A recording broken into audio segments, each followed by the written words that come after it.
What's up, everybody? Welcome back to the Live with Brandon Blakeney podcast. Of course, I'm your host, Brandon Blakeney, aka Brandon Lee TV, back at it again with another bang of my friends. Y'all know the vibes.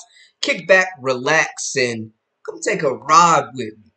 Man, before this game, if you watch my previous video where I said Uconn could win this game if you already know I said that Azzi Fudd was the X factor for this contest, and she proved it. She proved it. She is back in her bag, back to 100%, and back to being one of the most deadliest scorers in the entire country, man. I just got to say, we talked about them really getting out to a hot start, shooting the three ball really well, and you see what happened, man. Down goes South Carolina, bro. Oh my goodness. 71 game win streak. Snap. Over with. Done. Kaput. And if this shows us anything, I think there's two major takeaways. One, anybody can get got any given day, any given night. And the NCAA, like women's basketball, is more wide open than it has been probably in the last decade, man. Like there is no dominant force. We saw UCLA get taken down by USC. We saw South Carolina lose to Texas, and now they lose another one, their first home game in 71 straight wins to Uconn. We thought Uconn was dead. We thought Uconn was not a championship level team. This team was being called overrated. Paige Beckers was getting attacked. Azzi Fudd was getting attacked. Sarah Strong was getting praised. But we see now, any given night, people, any given night, anybody can get got. My goodness, what a display, man. Like, first off, shout out Uconn coming into enemy territory, coming into a hostile environment, and just straight punching South Carolina in the mouth straight up and never look back. This is the type of performance, like, this is what we expected from Uconn.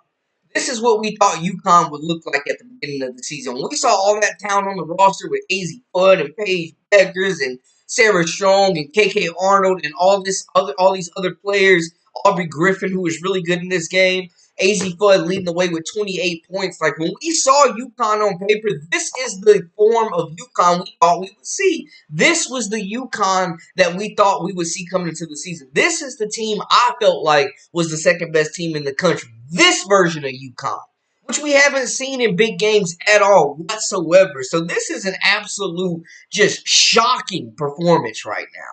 Like I am shell shocked. Shell shocked. Groovy FE, welcome in. Duke, my guy, welcome in. This was the Paige Beckers we're asking for all season. She started out aggressive. She started out hunting her shot, attacking the basket, had the double-digit assists as well. Like Paige Beckers was the orchestrator. Paige Beckers was the orchestrator for this offense, for sure. And Azzi Fudd delivered a dominant performance. I mean, her all-ball movement, getting open, running hard in transition, knocking down shots, attacking off the dribble. Like, this was just an incredible performance from Azzi Fudd, man. Salute to her. I said that I felt like she had to be the X factor in this game. Caitlin Chen also came out more aggressive. Ashlyn Shade made some shots. Like, this was a total team performance. When you got four players in double figures. Sarah Strong finished with 16, 4, and 13 and battled foul trouble throughout the whole game, man. Ashlyn Shade, 9 off the bench. Paige Beckers, a very efficient 12 points, 10 assists, 7 rebounds. Gave Uconn exactly what they needed, man. Gave Uconn exactly what they needed from her. And they just came out and absolutely shot the lights out. They were on South Carolina's rump the entire game. The entire game. From the jump, this team came out and established the toughness and the tone of this contest, in my opinion, man. Uconn shot 43.7% from the field, 13 of 28 from three. They shot 46.4% from the three. I told y'all they would have to limit South Carolina in transition, keep them off the free throw line, defend without fouling. Last several games, South Carolina shot over 20 free throws. In this contest, they held them to just 11 free throws, which I think was a big factor. And then they dominated the glass. 48 rebounds compared to 33 rebounds. 33 defensive rebounds for UConn. When you talk about leading South Carolina, you talk about holding them to one possession, one shot per possession. We know South Carolina does a lot of damage on the glass, getting those second chance points opportunities. UConn absolutely shut that down. 22 assists. 22 assists for UConn. Talk about moving the basketball, man. Gino Auriemma cannot be prouder.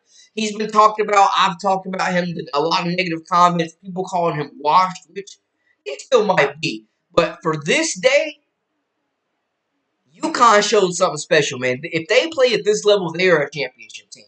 They are peaking at the right time. They are heading into March. We saw them look not so great against Tennessee. We saw them lose against Notre Dame. Like a lot of top 10 games, UConn has not won this year. Today, they brought out their best. They awakened a monster up there in Storrs, Connecticut, man. Like, when they get back to Connecticut, I'm telling you right now, watch out for UConn.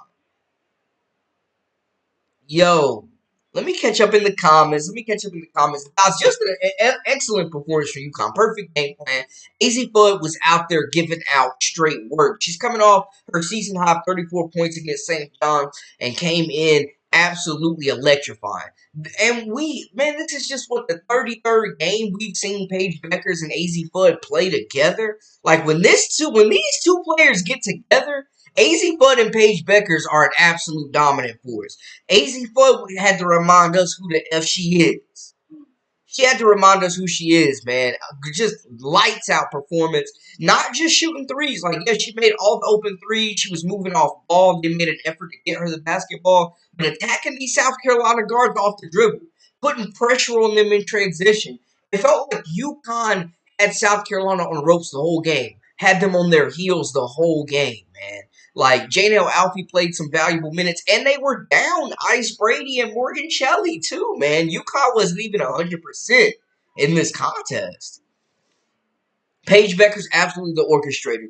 Agree with you there. Groovy. South Carolina more losses this year than the past 3 seasons, and South Carolina fans are absolutely losing it right now. South Carolina fans are absolutely losing it. They have not been in this position in a while. Definitely first time there is 8 teams that can win it all. Absolutely. And I've been screaming Notre Dame all year. Fresh cut grass. Good old-fashioned butt whooping. Good old-fashioned butt whooping. UConn is peaking at the right time. And I love how they are getting those offensive rebounds. I mean, it was a total team effort. They were scrapping on the glass. Dominated 48-33 on the glass for UConn, man. And it was a total team effort. Sarah Strong grabbed 13 rebounds tonight. No disrespect. Joyce Edwards played a good game, and she's in a totally different predicament, and I think she's a great player. But I think Sarah Strong showed that she is definitely Freshman of the Year, for sure. Without a doubt. Sarah Strong proved that she was Freshman of the Year. Without a doubt. Like, this is her award to lose at this point. This is a head-to-head battle. You get the big dub. You outplay your opponent. I mean, what else do we need to see right now? What else do we need to see? Sarah Strong, 16 points, 4 rebounds, 13 assists. Now, I will say this, though. Like, she had a better stat line. And I do think with the win and with her having the better stat line, they said she couldn't play in big competition, and she showed up in every game. I will say Joyce Edwards has 17 points, so she still did her thing. Now. I'm just saying that. But at the same time, man, Sarah Strong just a much more well-rounded stat sheet stuffing game, man. But UConn, this is monumental for their confidence heading into March, because they're not going to get tested in Big East play. We already know that. They play in the wackest conference of any Power 5 school in the country. But this is the type of win that builds your resume towards March. This is the type of win where you know you can play against the best in the nation, for sure. Guys, welcome in. If this is your first time joining the Live with Brandon Blaney podcast, make sure to hit that subscribe button, comment, like, share, all that other good stuff. Join our memberships. We got exclusive content daily, weekly, whenever you need it. And follow us on social media at Brandon Lee TV. I will say, though, man, I think the freshmen led the way in this game, especially, like, on both sides. Both freshmen played really well, though. I want to salute Joyce Edwards, 17 points. Malaysia Full Wiley played good as well. We will definitely get to South Carolina. I just want to throw that disclaimer out there because I know y'all South Carolina fans don't play. My goodness, fresh cut. Yo, my man said Tessa Johnson is in the witness protection program. Only Joyce Edwards showed up for South Carolina, but Uconn was great. NIL has changed college sports. South Carolina's beatable, man. Even with this stacked roster, even with multiple McDonald's All-Americans, even with everything that went down today, even at not full strength. But yeah, I honestly, and I think I overspoke, man. I want to regress a little bit. I still think Sarah Strong is the freshman of the year, and she played a better game today. But Joyce Edwards is still very much so firmly in that running with 17 points. She was one of the only bright spots for South Carolina, man. She came out to play, and I just genuinely think her and Malaysia Full Wiley were really, it felt like the only two players that really stepped off that bus and was ready to take it to Uconn, man. But Joyce Edwards, 17 points to lead the way. She is the only. Well, Tina Pow Pow had 10, Malaysia Fawad had 11, but she was the only player to have 15 points or more, had 5 rebounds as well. Like, Joyce Edwards is the real deal. She's a sensational player. The future of the game is in great hands with Sarah Strong and Joyce Edwards, man. Breezy Hall hit some tough shots as well. Raven Johnson, really a non-factor in this contest. Sanaya Fagan, a non-factor in this contest. Chloe Kitts, a non-factor in this contest. Tessa Johnson, all those big threes that we've seen her hit in big games on the brightest stages were not falling today. It really was an uncharacteristic game for South Carolina, getting out hustled, getting beat on the glass. And then I just gotta salute AC Fudd as well. I mean, Uconn really came out aggressive, moving the basketball. They were getting active in transition. Like, this was honestly, man, you could not ask for a better game if you're Uconn. You could not ask for a better start. They trailed one time in this game, and it was a wrap. I agree, though. Valid point. NIL has changed a lot. And I think the thing we see with Uconn, man, is injuries. They have the experience, they have the firepower, they have the star power, but experience has really hurt them. Just having players play a lot of games. They've had players that have been there for multiple years, for sure. But they haven't played a lot of games together, man. But South Carolina definitely came out and got dominated on their home court, man. Something that was very uncharacteristic. Very, very uncharacteristic performance from South Carolina, for sure.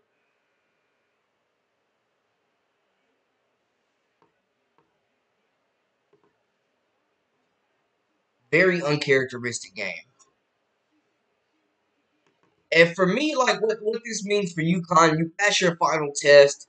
You prove that you can play with the big dogs. Like, you silence all the haters. You prove that you have one of the most dynamic scorers in the country. You prove that AZ Fudd should be easily, without a doubt, a top 5 pick. She could be top 3 after this game. You prove that you are an efficient offense. You prove that you can rebound. You prove that you can play with toughness.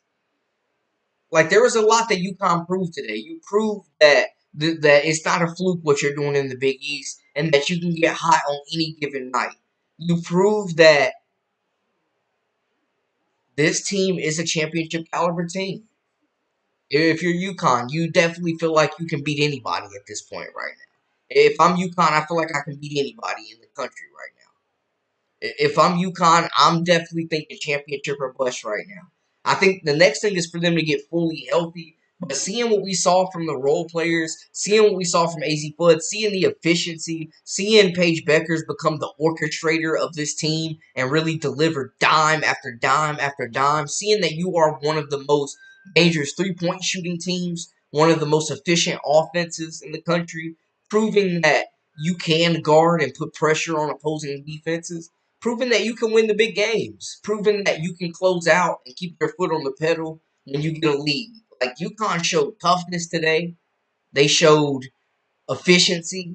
They showed a punch that we haven't seen in their big matchups. Like, this was a totally different UConn team. We haven't seen this UConn team all season, man. I loved what Aubrey Griffin did.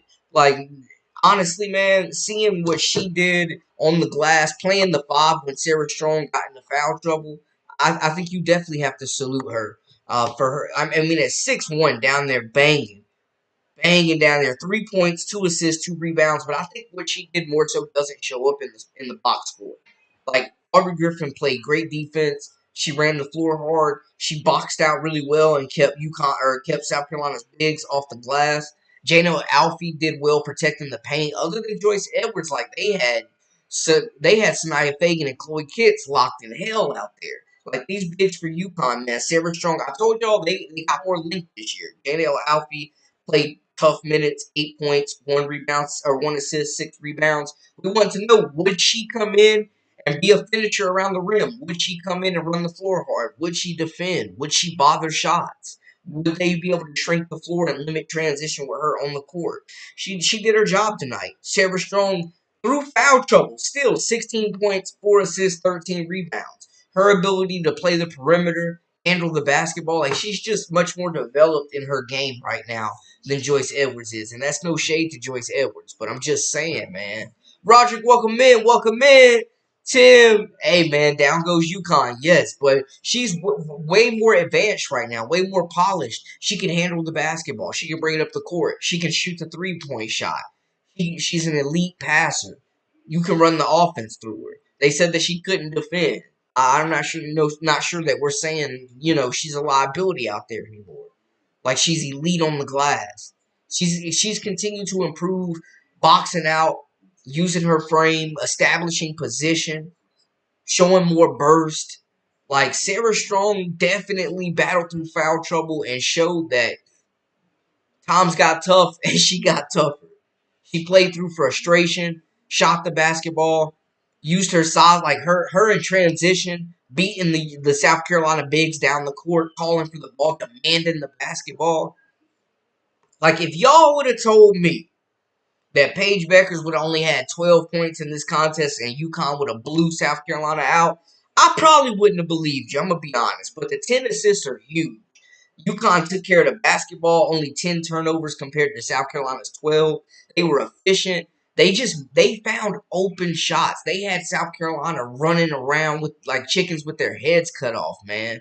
With Gamecocks with their heads cut off out there, with those ball switches, with those handoffs. I mean, Paige Beckers was the conductor tonight.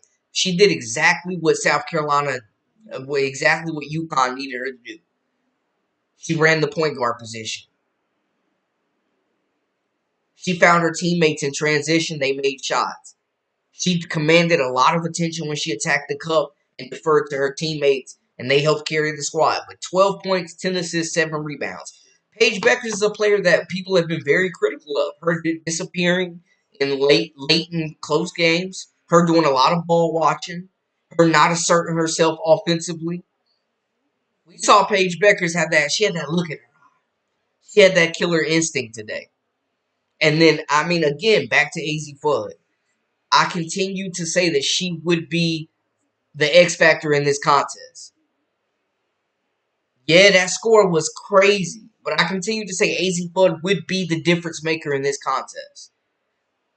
Talk about her struggles, her trials, her tribulations, how she lost her confidence, how she was overthinking things, how she battled through injuries this year, how she had to go to a sports psychologist and really just break down her mental and get her confidence back, get her swagger back, and she lit South Carolina tails up. She lit South Carolina up today. Sheesh! Roderick, my God, no Wilson, no Boston, no Cardoso equals Sweet 16. Oh my, oh my, oh my, oh my. People act like SC can't be beat in any given Sunday. UConn is a Power 5 school. Man, I tell you what, this is like the old days when Don Staley first got to UConn, or first got to South Carolina, and UConn was spanking that tail on a regular basis. This gave you the reminder of the old days. 71 game streak, 71 game win streak at home, snap. And you do not go into Colonial Life Arena and walk out with a dub like that, man. Not only did UConn get a dub, they put belt to But they put belt to rump. I'm talking about dominant performance, statement win. No, I mean, a lot of people felt like UConn was going to get blown out. College game day in the building. And South Carolina looked very beatable. And I've said that. If you can get South Carolina, if you can limit transition, keep them off the glass, they're not a good shooting team. If you can limit second chance points, if you can make 3-point shots because they haven't defended the three extremely well in certain games, if you can make the 3-point shot, if you have a guard that can create space, if you have slashers that can get to the cup, if you have shooters, if you have a playmaker that can orchestrate the offense, luckily for South Carolina, or luckily for UConn, they got two of them, in Sarah Strong as well as Paige Beckers, the conductor. Paige the conductor Beckers tonight, or today. Move the basketball well. I think she's dealt with a lot of criticism, and it really hasn't phased her, man. Gino Auriemma has been very critical about Paige as well, very critical about the team, and I think he'll even be singing their praises after this contest. Like, this is eye-opening. This is what you wanted to see as a UConn fan. This team is a championship-level team. They put all the doubt to bed in one game. One game. Azzi Fudd feels like she should be a top 3 pick, top 4 pick, without a doubt. One game changed the trajectory of her draft stock from a potential top 5 pick to a potential top 3 pick. You're taking a hard look at Azzi Fudd, man. I just loved how she attacked the game today. Took what the defense gave her, but definitely forced the issue and made South Carolina feel her, man. We saw all this talent coming back on this UConn roster. They have looked lackadaisical at times. They have looked soft at times. And they came out and brought their A game today. And UConn's A game, when they're playing their A game, they are a national championship contender. Now what's next for UConn is just power through the Big East and get ready for an NCAA tournament run because they're looking different right now. This is the UConn you want to see. Fans rejoice. If you are a UConn fan, you're seeing this team peak at the right time. UConn is peaking at the right time. They are playing great basketball at the right time. This is when you want to see your team reach their ceiling. I think Caitlin Chin was a lot more aggressive than we've seen her in the past too, man. Like, she came out trying to find her offense, shooting open shots as well, man. Caitlin Chin, 10 points. This is her first double-digit scoring game since I don't know when. Like, it feels like it's been a while, especially out of conference. Out of conference, Caitlin Chin scoring 10 points, it's been a while. I think she was one of the X factors in this contest. We're talking about a multi-Ivy League Player of the Year, took Princeton to multiple NCAA tournaments, like one of the best transfers that was available. They needed her to fill that Nico Mule role. She came out aggressive and shot. She did not hesitate. This was a great game for Caitlin Chin, man. I think she defended decently. I think she came out and shot the ball well. She didn't hesitate. She didn't pass up open shots. Like, this was a big confidence boost for Caitlin Chin. If they can continue to get this production out of players like Caitlin Chin, like, this backcourt is going to be special. This was a quiet game for KK Arnold, but I think she was pretty good defensively. KK Arnold, 2 points, 2 assists, 6 rebounds, though. Big rebounds. 6 big rebounds. She was down there in the post getting rebounds over South Carolina's bigs. Like, KK Arnold was down there scrapping. UConn came out with a message to send. This felt personal. This felt personal to me. But y'all are right. Anybody can. This game proves it. If you didn't know, now you know. Anybody can get got any given night, any given Sunday. Word to Jamie Foxx, LL Cool J, Al Pacino, any given Sunday. Anybody can get got. This is the most wide open that we've seen the NCAA in quite some time.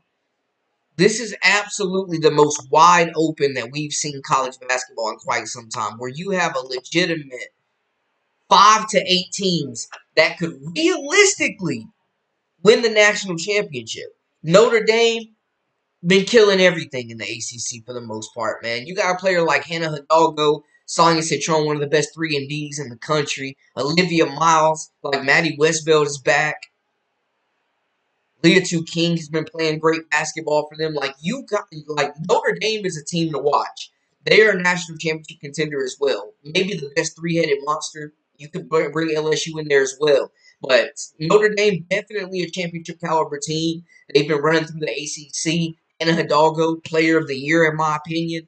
Like, it's crazy. I think I would bet it on Notre Dame right now if I was a bet, man. Just me personally. I think they have a pretty complete team. They lacked size last year. That hasn't been the case this year. They've gotten a good supporting cast. Their bigs have been scrappy on the glass. They got bigs that can pick and pop. And when you got Olivia Miles coming off a season-ending injury last year, shooting the three at an all-time high, walking triple-double, they defend well. I mean, straight ball hawks on the perimeter. Like, Notre Dame is going to be a very dangerous team. They're going to be a one seed. UCLA looked unbeatable for a long time. They put that thing on South Carolina. Warren Bett's one of the best bigs in the country, one of the most dominant forces on both sides of the basketball. You got Kiki Rice, who's continued to develop into one of the best guards in the country. They went into the transfer portal, got Janiah Barker, got Tamia Gardner, two impact players. Barker, a really good defender. Length for UCLA has been huge, like Dulich, as well as Gabriela Jaquez, like length, size, depth. You got London Johnson out there shooting the rock at an all-time high as well. It's a lot at UCLA that they're doing well, but USC, we want to count them out. It does they've been looking for steady point guard play. Kennedy Smith has been really good since she came back from injury. Kiki Ariafen being that second fiddle to Juju.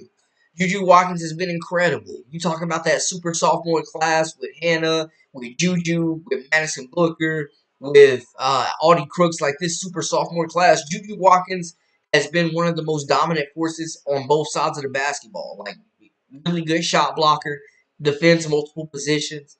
You can never count her out, man. She's good for 30 any given night potentially. I think they found more stability with Kaylee Heckle, with some other players at the guard position as well. So you can't count them out. Ryan Marshall, really good defensive big. They got size. Like, you can't count them out. But I think USC proved also you can get got on any given night. They beat UCLA last year. Like, Juju Watkins is a special talent, and I'm looking for her to completely take over March as well. Like, you got them. You got UCLA. You got Notre Dame, like I mentioned. You got LSU, who's playing Texas right now. They're up 18-12. One of the best big threes in the country. Flau'jae Johnson. Nursing a foot injury, but she's playing today. Game time decision. One of the best transition players. I think Simone Augustus has elevated the play of Flau'jae Johnson and Michaela Williams. Another super sophomore. I didn't mean to leave her off that, but another super sophomore, Michaela Williams. Like, LSU has proven they are one of the most deadliest transition teams. They've been undersized all year, but they have a lot of depth that they didn't have last year.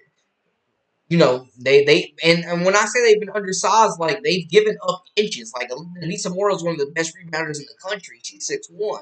Like, but they have still won most of the battles on the glass this year, man. Lately, Samaya Smith has been playing better. Jersey Wolfenbarger looks a little bit less lost. Like, she is, I think if they can unlock her, man, with her ball handling ability, her length, you got Kaylin Gilbert, who's been one of the best transfer additions in the country, in my opinion. Just being able to provide instant offense and scoring off the bench, which they lacked last season. Anissa Moro has been incredible, racking up double-doubles, has improved her shooting percentage as well. Really just been a dominant force on the glass as well as with her back to the basket. Runs transition well. I genuinely, Brandon, I'm right there with you, bro. I'm a big Minnesota Lynx fan. Love Simone Augustus as well. But, I mean, you got Samaya Smith playing better basketball. You got Miracle Shepherd finding her groove, playing better basketball. They defend better than last year, in my opinion. And, I mean, if you play LSU, you better be able to score. You better be able to get it back in transition. And you better be able to guard. Because they got three of the best ISO players in the country. When you talk about roll me out of basketball and get me a bucket at any point in the game, not every team has a player that can do that. LSU has three of them. When you talk about championship mentality, when you talk about guards that can go ISO and absolutely give you hell and make plays, LSU has that. Then you look at Texas, who beat South Carolina, man.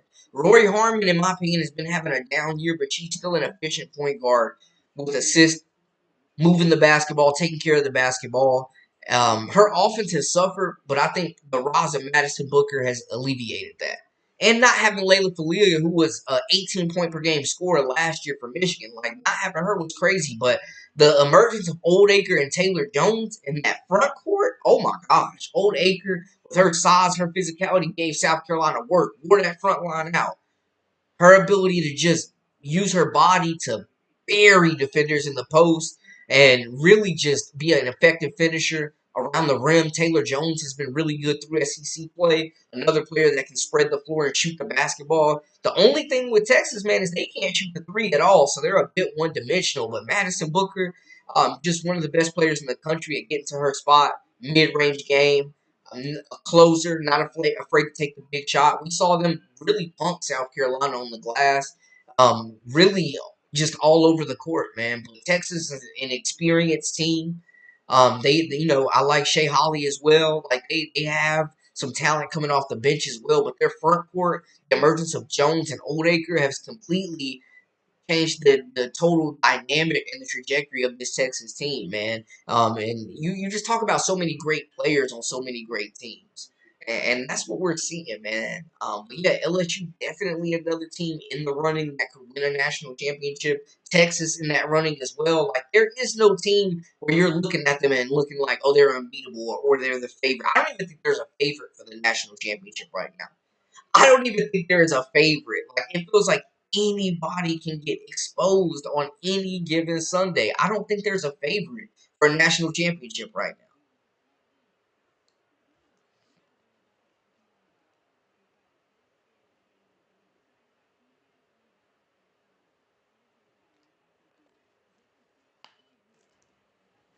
Yeah, she be moving. And she's got soft touch, like great hands, utilizes her body well, good footwork. Like anybody can be beat. Like it is wide open right now. And we're just talking about the top upper echelon teams, man. Like we're not even mentioning the TCU who could shock some people. There's a bunch of teams out there that I think could shock some people. TCU is definitely one of them. Tennessee is definitely one of them. Kentucky, definitely one of them.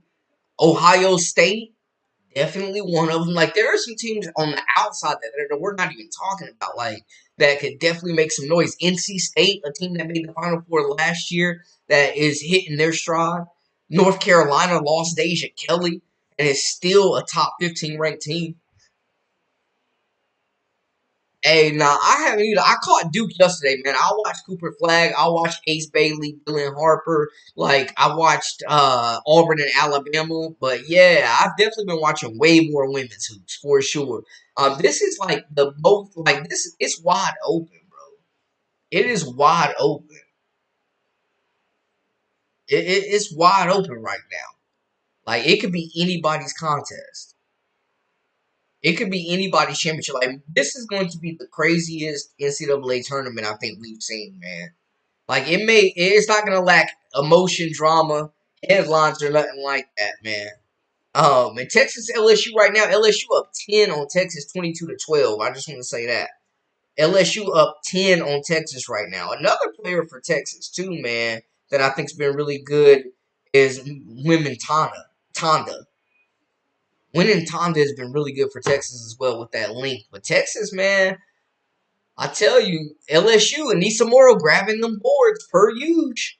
Per huge. I don't know what happened to last Terrapoa. We'll see, but per huge, man. Like, it anybody can get got any given night, y'all.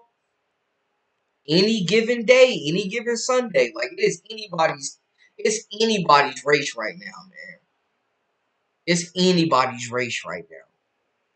But two teams I definitely wouldn't want to see is LSU and Notre Dame. With that guard play that they have, where you have guards that can just create shots, pressure the basketball, cause havoc. Okay, respect, respect. Hey, appreciate you, Roger. Hey, man, if this is your first time, make sure to hit that like button, subscribe, comment, share, all that good stuff for all the latest and the greatest. Definitely join our memberships. We got exclusive content daily, weekly, whenever you need it. And follow us on social media at Brandon Lee TV for all the latest. Man. Yeah, but this definitely showed us that it's wide open. This is a wide open race. This is absolutely a wide open race.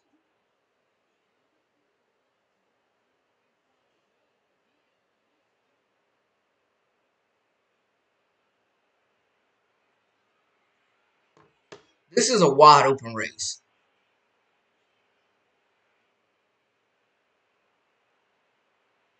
Guys, I just wanted to hop on, man. I definitely had to show some love to Uconn after just a dominant performance and just chop up about some limitless hoops with y'all. I'll be putting out more recaps, especially after the LSU game. More content coming. Y'all stay tuned, man. Thank y'all so much for tuning in. None of this is possible without you great people.